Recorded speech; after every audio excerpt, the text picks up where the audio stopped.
مسواک کا بیان۔ حضرت حذیفہ رضی اللہ عنہ فرماتے ہیں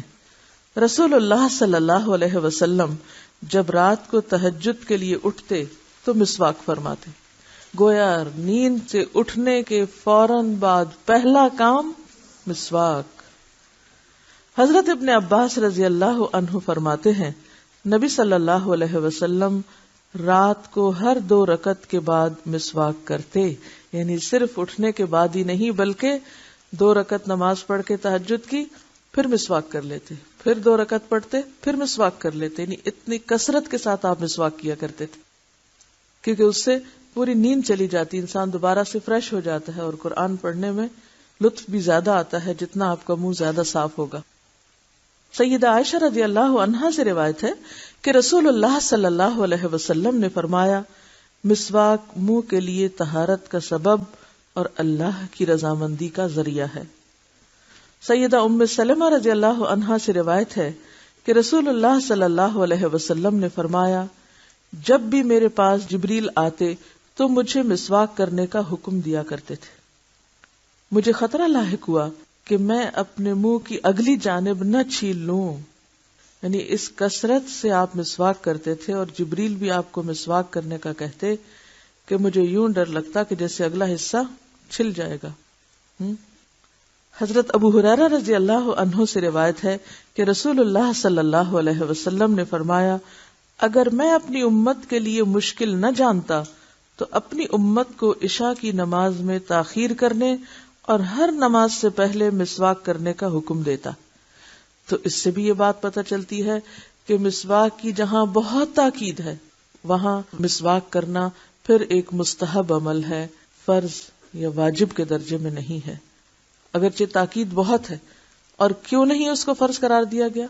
کہ لوگوں کے لیے مشقت ہو جاتی، ہر جگہ انہیں اپنے ساتھ مسواک رکھنا پڑتا اور اگر نہ ہوتا تو پھر ان کے لیے عبادت مشکل ہو جاتی۔ لیکن بہت ساری چیزیں ایسی ہیں زندگی میں، صرف مسواک ہی کی بات نہیں، کہ ان کے اوپر شوق بھی دلایا گیا، آپ صلی اللہ علیہ وسلم کا طرز عمل بھی ہمیں پتہ چلتا ہے اور بار بار کی تاکید بھی پتہ چلتی ہے، لیکن اس کے باوجود ہم پہ لازم نہیں کیا گیا۔ ایسے میں ہمیں کیا کرنا چاہیے کہ حد الوسع جتنا بھی ممکن ہو ان چیزوں کو اپنی عادت بنا لیں۔ آپ میں سے کتنے لوگ لکڑی والی مسواک کرتے ہیں؟ آپ دیکھیے کہ جہاں یہ ایک سنت ہے وہاں اورل ہائیجین کا بہترین ذریعہ ہے، کوئی ربڑ پلاسٹک کا ٹوتھ پیسٹ، کوئی ماؤتھ واش، کوئی دوسری چیز دنیا کی اس کی جگہ ہے ہی نہیں۔ ایک بہت ہی نیچرل انداز ہے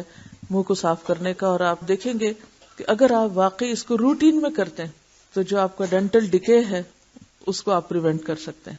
جو کہ کسی بھی ٹوتھ پیسٹ سے نہیں ہو سکتا، کیونکہ ہر ٹوتھ پیسٹ میں کسی نہ کسی طرح کی شوگر، کسی نہ کسی طرح کے کچھ ایسے کیمیکلز شامل کیے ہوتے ہیں، پریزرویٹیوز وغیرہ اس کو پریزرو کرنے کے لیے، جبکہ لکڑی کو پریزرو کرنے کے لیے کوئی ایسی ضرورت نہیں ہوتی۔ تو جو فائدے مسواک کے ہیں وہ کسی برش اور ٹوتھ برش اور ماؤتھ واش کے نہیں ہیں، یا ٹنگ کلینر کے نہیں ہیں، کیونکہ آپ دیکھیں کہ جو عام ٹوتھ برش ہوتا ہے وہ اس سے ٹنگ نہیں کلین کر سکتے، آپ کو پھر ٹنگ کلینر الگ لینا ہے، پھر منہ کی خوشبو کے لیے ایک الگ چیز استعمال کرنا ہے، تو اس میں وقت کا کتنا ضیاع ہے، مال کا کتنا ضیاع ہے۔ ایک لکڑی کی سٹک پہ آپ کا کیا لگے گا؟ اس کا مطلب نہیں کہ آپ ٹوتھ پیسٹ نہ کریں، وہ بھی آپ ایٹ ٹائمز کر لیں، لیکن اس کی عادت ضرور ڈال لیں، اور عادت ڈالنے میں صرف صحت کے فائدے کو سامنے رکھتے ہوئے نہیں بلکہ سنت کو سامنے رکھتے ہوئے، کیونکہ مسواک کے ساتھ جو نماز پڑھی جاتی ہے اس کا 70 گنا اجر بڑھ جاتا ہے بغیر اس کے جو مسواک کے بغیر پڑھی جاتی۔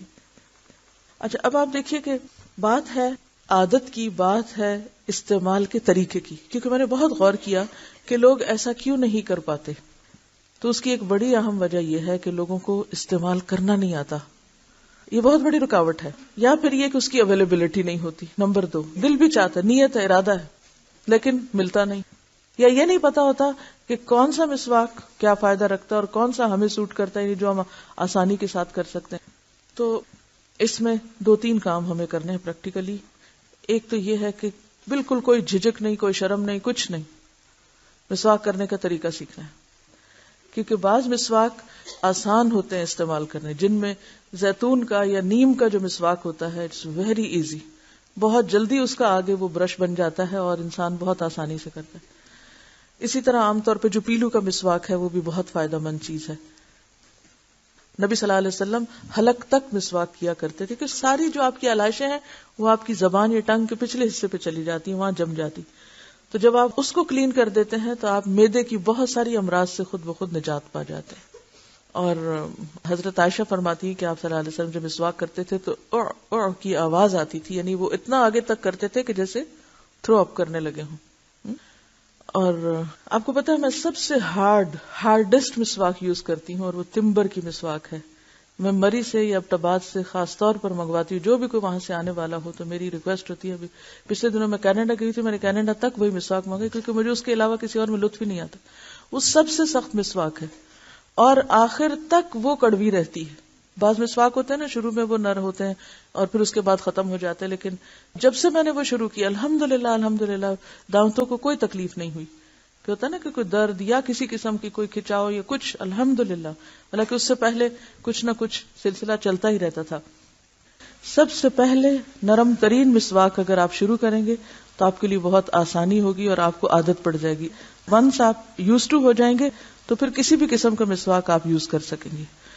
سب سے نرم اور سب سے آسان اور سب سے زیادہ جس کا آگے برش بن جاتا ہے زیتون کا مسواک ہے. اور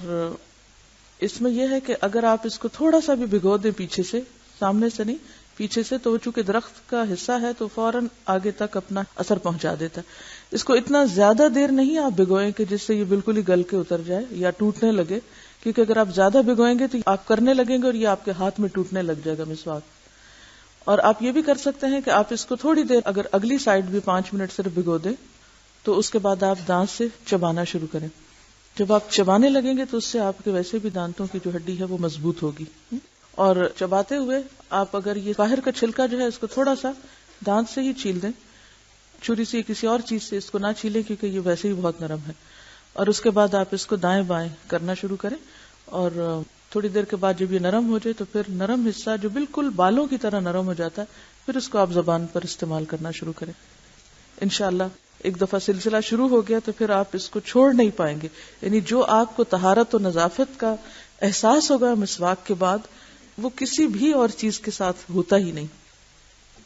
اس وقت جو مجھے آپ سے مطلوب ہے وہ یہ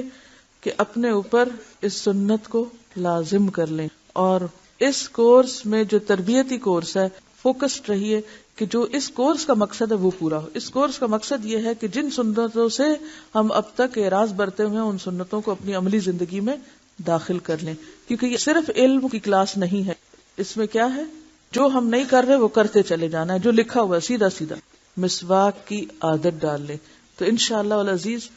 آپ واقعی دنیا کے اعتبار سے بھی فائدے دیکھیں گے, اور دوسرا یہ کہ آپ کی نماز میں خشوع اور پھر اطمینان قلب ہے وہ بھی انشاءاللہ نصیب ہوگا, اور سب سے بڑا فائدہ کہ سنت پر عمل کا اجر ملے گا.